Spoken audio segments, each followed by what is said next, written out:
Дали папа шпиле? Папа, пиле, папа. Юли папа пиле. Ти го носи са толкова да го върви. Мокни бе, професор. Ако не изгубиш, ще видиш после.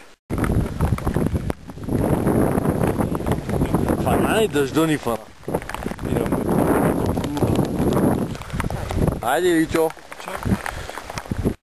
Здравейте. Това тук пред нас са на тези езера, които се виждат.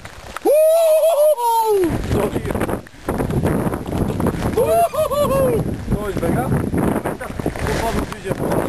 В момента виждате се на тези езера, окото особено добре се вижда. Другото, което виждате, ние как приличаме да през...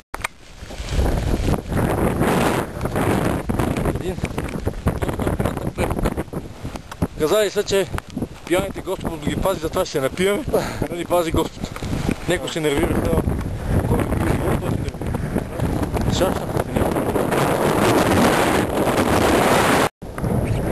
ето, сега малко по-сериозно.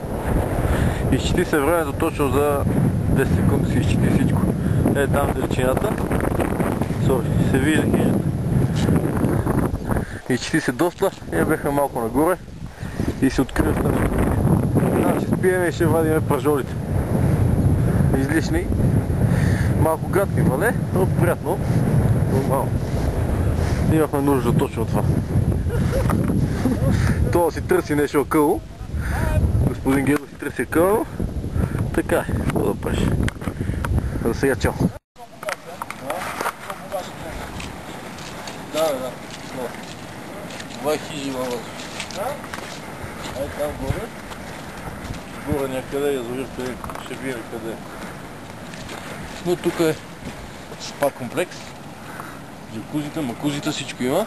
Очакваме да има момичета, защото по принцип тук има страшно много гаджета. И направо тъпне в очакваме. Да. Ако можеш шетки. Супер, бай. Буха ли такива? Това не е апартаментчето. Това е президентски апартамент. На нас малкото пиле. И покажи малко. Така, нека хора си измръзнали. И така. Тук печката ще запалиме. И така, вижте тук хубаво.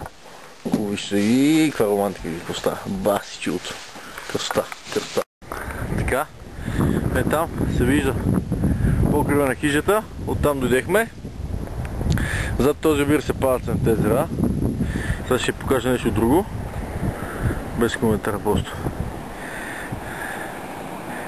Така. Това отгоре се намира язовир Калин. Утре ще имаме там. Тук нещо страшно готино. И си струваше, всичко отмина.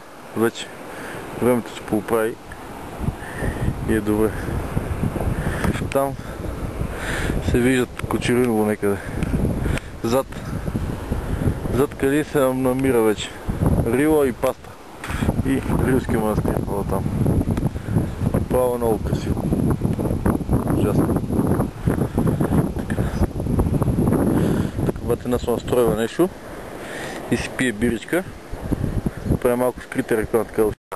Ето тук сега на тази прекрасна гледка нашите мои другари са седнали да играят шах. Иван Милчев мести, Атанас Гегов и Илия Гранчаров играят заедно. До момента губят. На няколко пъти се отметват от думата си, но за тях това е съвсем нормално. Все пак се вижда кой побеждава до момента. Хайде, Атанасе, ти си наред. Илия, кажи някоя велика мисъл, освен бр.